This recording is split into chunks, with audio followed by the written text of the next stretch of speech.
Yang terhormat Ibu Rektor Unpad, Profesor Rina Indrastuti. Yang terhormat Ibu Dekan Hukum, Profesor Bu Aan Chandra Wulan. Dan juga yang terhormat Ketua Ikano Ibu Ranti. Dan juga Pak Febrio, Pak Bambang Wijanarko, Pak Ari, dan narasumber lainnya. Mungkin untuk mempersingkat waktu, izinkan saya menyampaikan paparan terhadap strategi BRI dalam pengembangan UMKM.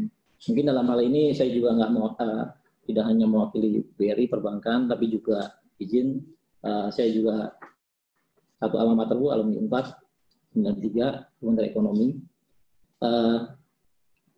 Terima kasih atas undangannya. Mungkin untuk mempersingkat waktu akan kami mulai.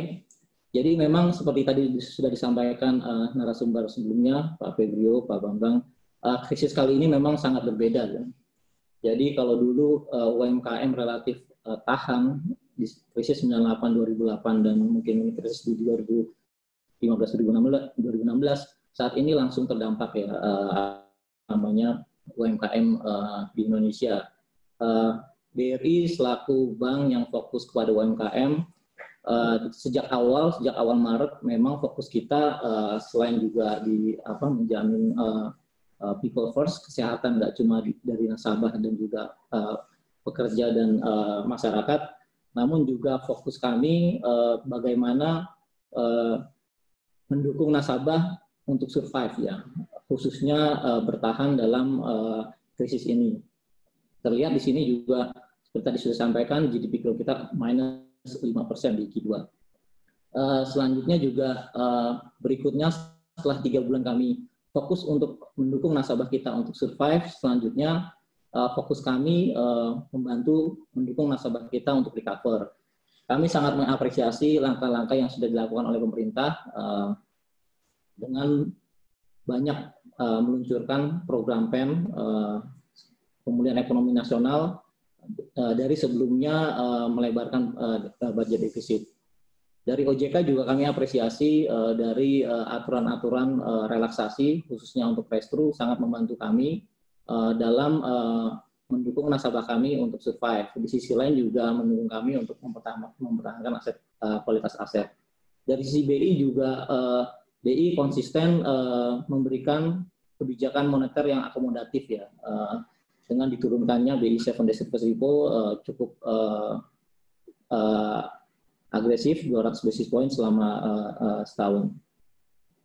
Next, nah ini juga mungkin sedikit gambaran perjalanan dari kebijakan baik dari pemerintah, dari OJK maupun dari Kementerian Keuangan dan pihak lainnya. Jadi tadi sampaikan dari awal POJK nomor 11 yang intinya merelaksasi pass-through, ini sangat kita manfaatkan sekali untuk membantu nasabah kita untuk survive ya. Selanjutnya juga serangkaian kebijakan-kebijakan pemerintah yang tadi sudah disampaikan Pak Febrio terkait dengan program pemulihan ekonomi nasional. Di sini ada PMK nomor 65 yang selanjutnya dirubah menjadi PMK 85 untuk subsidi bunga. Selain itu juga ada penempatan dana pemerintah untuk mendukung likuiditas bank jangka pendek ya. Selanjutnya juga tadi sudah disampaikan juga ada PMK nomor 71 untuk penjaminan. Intinya tidak hanya likuiditas, tapi juga subsidi bunga, tapi juga penjaminan untuk selanjutnya membantu nasabah UMKM untuk untuk bangkit ya. Terakhir juga ada PMK nomor 98 di 28 Juli. Ini nggak cuma UMKM tapi juga ini bagi korporasi. Next. Bapak Ibu sekalian, sedikit update apa yang telah kami lakukan menjalankan program, mendukung program pemulihan ekonomi nasional.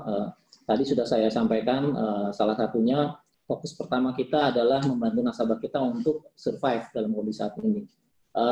Bapak Ibu sekalian, dapat terlihat di sini restru kredit yang terdampak COVID yang sudah BRI lakukan untuk mendukung nasabah untuk survive sampai dengan akhir Agustus sebanyak 189 triliun atau ini bagi 2,9 juta debitur BRI ya.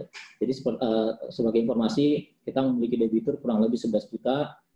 Ini 2,9 juta debitur sudah kita restru dengan total 189,1 triliun. Mungkin nanti saya juga menggambarkan bahwa hal positifnya bahwa tren restru yang kita lakukan ini sudah mulai melandai. Puncaknya di April dan Mei, Juni, Juli, Agustus mulai melandai. Ini cukup positif. Selanjutnya juga terkait dengan PMK 70 atau penempatan uang negara, seperti tadi sudah disampaikan oleh Pak Febrio, kami BRI menerima 10 triliun penempatan uang negara dalam bentuk deposito per 25 Juni 2020. Sebagai dukungan dari BRI, dari perbankan terkait dengan PMK 70 ini, kami melakukan penyaluran kredit ya untuk mendukung percepatan pemulihan ekonomi nasional. Dari target 3 kali penempatan yang komitmen kami sudah tercapai di 7 Agustus. Jadi dari 25 Juni penempatan dana, 7 Agustus 2020, kami sudah mencapai 30 triliun penyaluran kredit UMKM ke 695.000 debitur. Ini posisi 7 Agustus, meskipun sudah tercapai target, kami terus menyalurkan kredit ke UMKM. Posisi akhir minggu lalu 11 September bahkan kami sudah mencapai 55 triliun ya penyaluran kredit UMKM. Ini untuk mendukung pemulihan ekonomi, percepatan pemulihan ekonomi nasional. Selanjutnya juga dari subsidi bunga, posisi akhir Agustus lalu dengan skema PMK 85, subsidi bunga UMKM baik bagi nasabah KUR, non-KUR maupun nasabah UMKM, kami telah menyalurkan hampir 2 triliun ke 7,1 juta debitur kami. Jadi ini sangat membantu sekali subsidi bunga kepada debitur, membantu cash flow mereka. Bagi kredit di bawah 500 juta akan mendapat subsidi bunga 6% di 3 bulan pertama dan 3% di 3 bulan selanjutnya. Bagi kredit di atas 500 juta sampai 10 miliar mendapat subsidi bunga 3 dan 2. Rencananya mungkin ini mudah-mudahan bisa diperpanjang penerapan ini karena sangat membantu sekali. Selanjutnya dari sisi penjaminan kredit UMKM dengan skema PMK 71, posisi 7 September minggu lalu kami telah menyalurkan kredit dengan skema penjaminan kredit UMKM sebesar 3,7 triliun ke 6.000 debitur. Jadi dengan skema ini pemerintah menyediakan penjaminan membayar IJP atau imbal jasa penjaminan kepada perusahaan asuransi BUMN yang ditunjuk, dalam hal ini Aslindo Jamprindo. Kami selaku penyalur menyalurkan kredit dengan penjaminan tersebut. Penjaminan sekitar 80% ya. Jadi kredit yang dijamin sebesar 80%, sedangkan 20% masih risiko bank. Artinya kami dalam menyalurkan kredit ini tetap kita memegang prinsip kehati-hatian karena 20% dari risiko tetap ditanggung oleh bank. Ini juga sangat membantu sekali bagi nasabah-nasabah yang ingin menambah tambahan kredit ya untuk memulihkan usaha mereka. Selanjutnya juga melalui Permenkop nomor 6, BRI juga telah menyalurkan bantuan produktif usaha mikro ya. Ini bukan pinjaman, ini berupa bantuan kepada pelaku usaha mikro yang belum memiliki pinjaman di bank ya. Ini memang besar begitu. Kita sudah menyalurkan sebanyak kurang lebih 3,6 triliun ke 1,5 juta pelaku usaha mikro. Sebagai dukungan kami terhadap pekerja dan buruh juga kami berpartisipasi dalam penyaluran subsidi gaji ya kepada 1,2 juta pekerja dengan upah di bawah 5 juta. Total 1,46 triliun. Dalam hal ini kami hanya sebagai penyalur, data kami terima dari BPJS Tenaga Kerja. Selanjutnya juga di PMK 98, pemerintah juga mempunyai skema penjaminan kredit kepada korporasi ya, khususnya korporasi yang padat karya dan berorientasi ekspor. Saat ini kami sudah melakukan PKS dengan perusahaan yang ditunjuk untuk melakukan penjaminan, dalam hal ini LPI ya. Mudah-mudahan dalam waktu dekat ini akan dapat berjalan sesuai rencana. Selanjutnya juga sebelumnya tadi Pak Febri sempat menyampaikan bahwa ada skema baru KUR Super Mikro. Sebagai informasi juga posisi saat ini kami sudah melakukan penyaluran KUR Super Mikro pada 30.000 debitur dengan total sekitar 289 miliar ya. Jadi ini perluan dari KUR. Kalau KUR ada syarat bahwa pengusaha ini sudah memiliki usaha minimal 6 bulan, ini lebih rileks ya. Jadi lebih bisa menarget usaha-usaha mikro yang relatif baru memulai. Jumlah kredit yang bisa disalurkan juga lebih kecil dari KUR. Kalau KUR sampai 50 juta, KUR Super Mikro ini sampai 10 juta. Next, mungkin sedikit gambaran tadi. Kalau kita lihat tadi saya sempat sampaikan bahwa tren restru kredit ini mulai melandai ya. Kalau kita lihat grafik di kiri atas, khususnya grafik garis warna abu-abu, ini jumlah restru per bulan. Kita lihat di sini bulan April dan Mei. Bulan April khususnya ini merupakan puncak dari restru yang kita lakukan. 86 triliun di bulan itu saja. Sedangkan Mei turun menjadi 59, Juni dan Juli 11 triliun masing-masing, dan April hanya 5 triliun. Jadi mudah-mudahan tren ini berlanjut. Jadi fokus kami tidak hanya untuk restru, tapi juga mulai ke melakukan penyaluran kredit ya. Tapi kebawa uangnya. Sebagai dukungan kami selain untuk pemulihan ekonomi nasional, selain menggunakan dengan program PEM, kami juga memiliki beberapa strategi untuk pemulihan UMKM nasional ya. Pertama, kami saat ini memiliki 450.000 agen briling. Jadi agen briling ini merupakan sebenarnya agen ini nasabah kami, nasabah peminjam kami, yang jika memenuhi kriteria kami akan bekerjasama menugaskan mereka menjadi agen ya. Jadi transaksi perbankan dapat dilakukan di kios atau toko yang kecil yang ada logo agen briling ya. Jadi ini merupakan salah satu pemberdayaan juga bagi nasabah UMKM. Di satu sisi juga ini merupakan upaya penetrasi financial inclusion ke masyarakat ya. Jadi sebagai perbandingan saat ini BRI memiliki 9.500 kantor, namun di sisi lain kita memiliki 450.000 agen briling yang dapat melayani transaksi perbankan. Jadi lebih dari 40 kali jumlah kantor kami. Selanjutnya juga sebagai upaya digitalisasi bisnis proses, khususnya untuk di mikro, kalau Bapak Ibu lihat di gambar kanan atas, ini ada Brispot. Brispot ini merupakan aplikasi yang digunakan oleh tenaga pemasar kami, yang kami namakan Mantri ya. Total kita ada 36.000 pemasar, loan officer atau account officer, 28.000 diantaranya Mantri atau tenaga loan officer di unit ya. dengan ini, dengan inisiatif ini, loan proses pinjaman sangat cepat. Kalau sebelumnya butuh waktu 2 minggu, dengan aplikasi ini hanya 2 hari ya. Jadi mantri dapat mengakses slip informasi kredit ke OJK langsung dari aplikasi ini tanpa harus bolak-balik ke kantor ya. Selain itu juga untuk lokasi nasabah dia cukup bisa geotagging lokasi ya.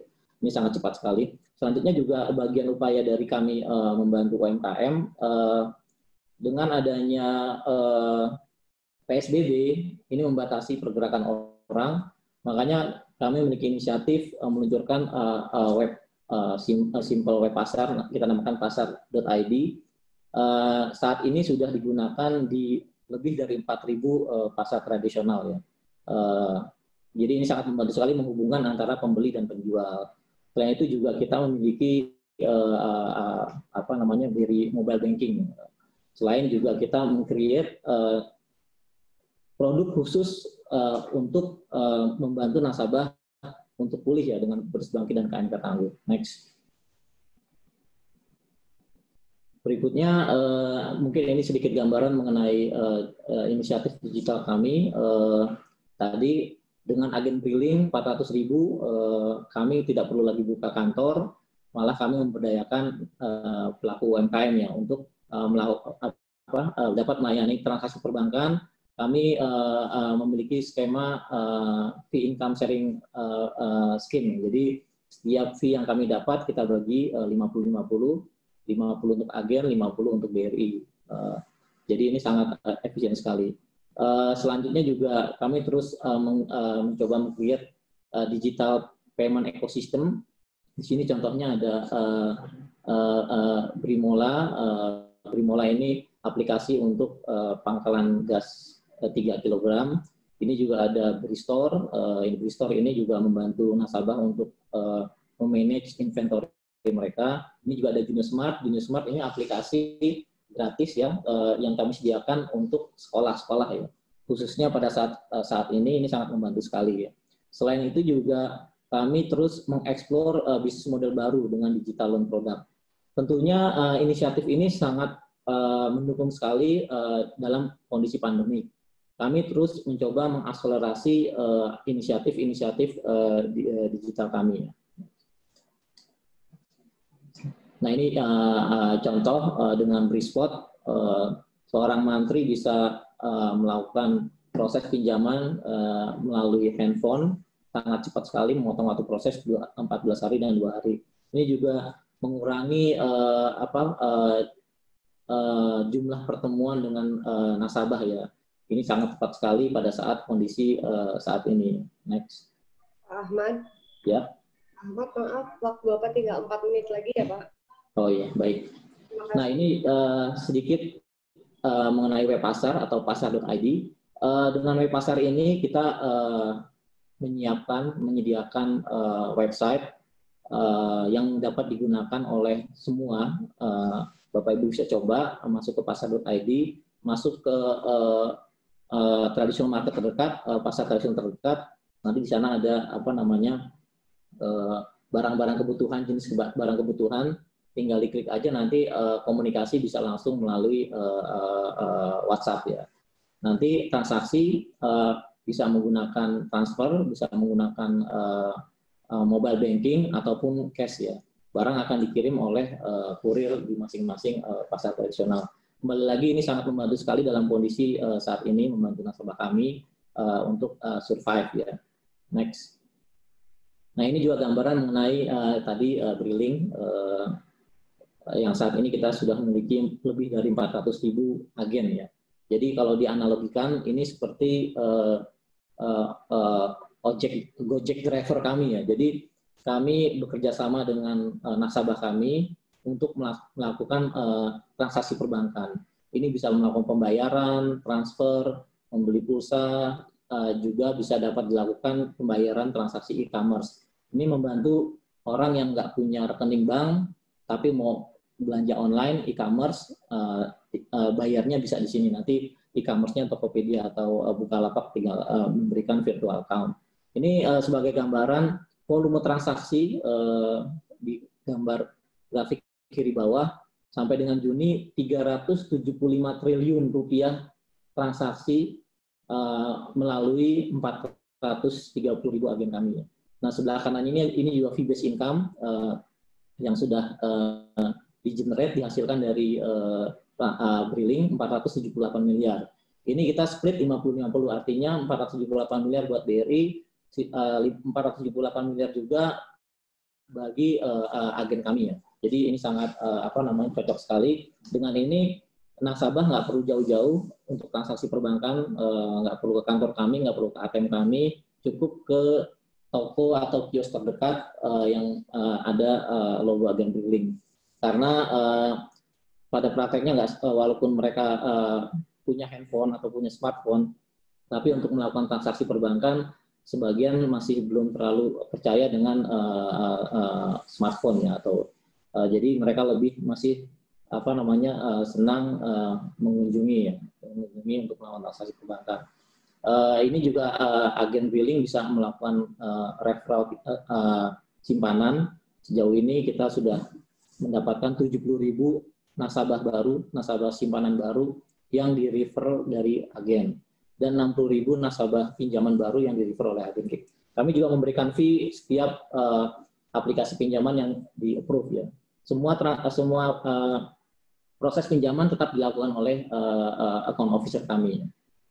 Saat ini 430.000 agen sudah ada di 52.600 desa di Indonesia ya, atau mengcover 70% total desa di Indonesia ya. Di Indonesia total desa kalau nggak salah ada 75.000. Ini kita sudah mengcover 52.000 desa ya.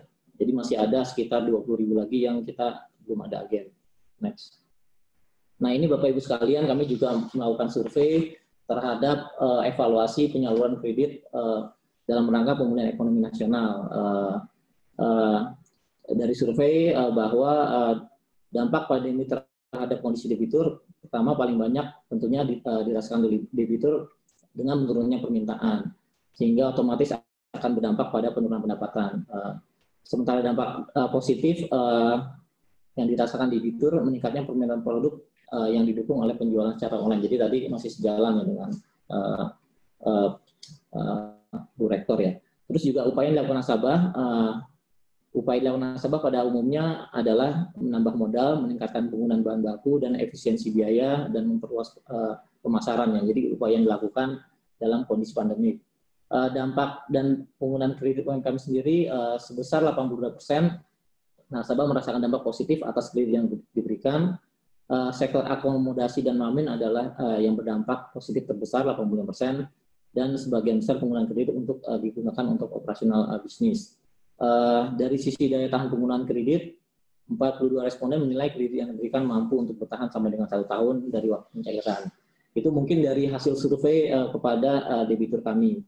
Next, kami juga karena BRI perusahaan terbuka, sebagian besar pemegang saham kami nggak cuma domestik tapi juga asing.